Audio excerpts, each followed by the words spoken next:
ভারতের ইতিহাসে এই প্রথম তীব্র আন্দোলনের চাপে পদত্যাগ শিক্ষামন্ত্রী। একবার ভাবুন তো যে তরুণটি আজ থেকে ৩০ দশক আগে ওড়িশার রাজপথে দাঁড়িয়ে প্রশ্ন পাশের বিরুদ্ধে চিৎকার করেছিলেন, সেই আন্দোলনই তাকে দেশের শিক্ষামন্ত্রী বানিয়েছিল। অথচ ৩০ বছর পর সেই একই প্রশ্ন পাশের দায়ে দেশের নতুন প্রজন্মের হাত ধরে তাকেই ক্ষমতা ছেড়ে বের হতে হলো।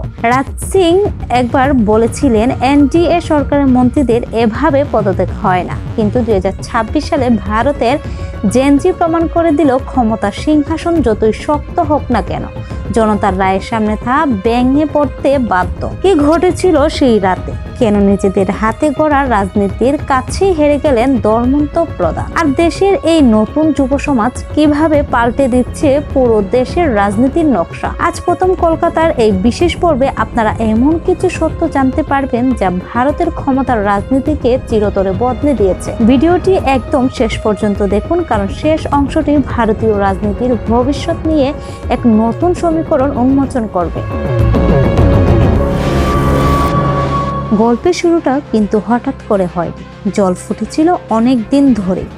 দেশজুড়ে অনুষ্ঠিত নিট পরীক্ষা ঘিরে যখন একের পর এক প্রশ্ন ফাঁসের খবর সামনে আসতে শুরু করলো, তখন স্বপ্ন ভেঙে চুরমার হয়ে গিয়েছিল কোটি কোটি পরীক্ষার্থী। কিন্তু ভারতের জেনজি বা নতুন প্রজন্ম এবার শুধু চোখের জল ফেলে ঘরে বসে থাকেননি। তারা রাজপথে নেমে এলো। সোশ্যাল মিডিয়া থেকে রাজপথ সব জায়গায় ছড়িয়ে পড়লো একটাই সুর: দুর্নীতিগ্রস্ত শিক্ষা ব্যবস্থা আমরা মানি না, শিক্ষামন্ত্রীর পদত্যাগ চাই। টানা বিক্ষোভ, অসিংহ অবস্থান আর অভূতপূর্ব জনরোষের মুখে পড়ে শনিবার শেষ পর্যন্ত ইস্তফাপত্র সই করতে বাধ্য হন কেন্দ্রীয় শিক্ষামন্ত্রী ধর্মেন্দ্র প্রধান। ভারতের রাজনীতির ইতিহাসে রাজনাথ সিংদের সেই হেভিওয়েট সরকারের অহংকার ভেঙে চুরমার হয়ে গেল এই একটি পদত্যাগে। কিন্তু গল্পটা সবচেয়ে রোমাঞ্চকর মোড় কোথায় জানেন? সময়টাকে একটু পেছনে নিয়ে যাওয়া যাক।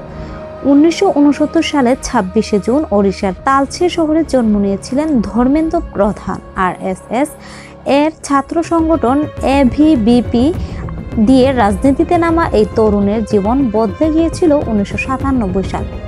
সে বছর ওড়িশায় হয়েছিল এক বিশাল প্রশ্নপাশ কেলেঙ্কারি। আর সেই প্রশ্নপাশের বিরুদ্ধে রাজপথে নেমে আন্দোলন করে রাজ্য জুড়ে বিখ্যাত ছাত্র নেতা হয়ে উঠেছিলেন তরুণ ধর্মেন্দ্র। সেই আন্দোলনের হাত ধরে 1998-এ বিজেপিতে যোগ দেওয়া, তারপর সংসদ হওয়া এবং শেষ পর্যন্ত দেশের শিক্ষামন্ত্রী হওয়া।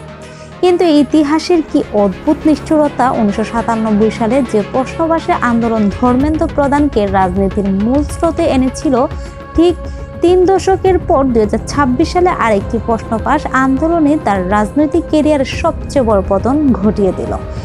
একেই হয়তো বলে ইতিহাসের নির্মম চক্র। এখন প্রশ্ন উঠতে পারে, এবারের আন্দোলনটা এত আলাদা কেন ছিল? আমরা নেপাল, বাংলাদেশ ও শ্রীলঙ্কায় অতীতের সরকার পতনের সিংহাত্মক আন্দোলন দেখেছি, কিন্তু ভারতের জেনজি পুরো বিশ্বকে এক নতুন আন্দোলন মডেল উপহার দিল। তারা হাতে তুলে নিল মহাত্মা গান্ধীর সহিংসার ধর্ষণ, কোনো ভাঙচুর নয়, কোনো হিংসা নয়, শান্তিপূর্ণ অবস্থান আর সোশ্যাল মিডিয়ার ডিজিটাল শক্তিকে কাজে লাগিয়ে তারা সরকারকে বাধ্য করলো তাদের দাবিগুলো শুনতে।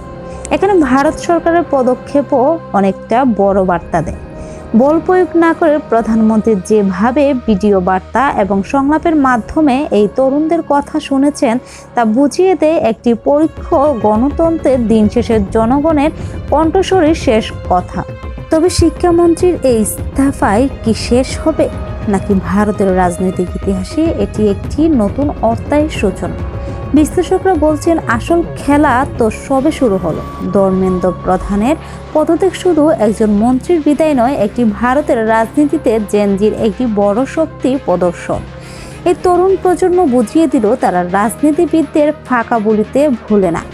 যদি তারা নিজেদের এই ঐক্য ধরে রাখতে পারে, তবে আগামী দিনে তারা ভারতের মূলধারার রাজনীতির সবচেয়ে বড় নির্ধারক শক্তি বা থার্ড ফোর্স হতে চলেছে। ওড়িশার এক ছাত্র নেতার উত্থান আর পতন দুটি লেখা হলো প্রশ্নপাশের ইতিহাসে। ভারতের যুব সমাজের এই ঐতিহাসিক জয়কে আপনি কিভাবে দেখছেন? জেনজি কি পারবে ভারতীয় রাজনীতি থেকে দুর্নীতির বিষবৃক্ষ উপড়ে ফেলতে? আপনার মতামত কমেন্ট বক্সে অবশ্যই লিখে জানান। দেশ বিদেশের রাজনৈতিক ও সমসাময়িক খবরের প্রতি গভীর বিশ্লেষণ সবার আগে পেতে এখনই আমাদের চ্যানেলটি সাবস্ক্রাইব করে সাথে থাকুন। আপনাদের সাথে ছিলাম আমি কুলসুম আক্তার। দেখা হবে পরবর্তী কোনো পর্বে। ধন্যবাদ সবাইকে। আল্লাহ হাফেজ।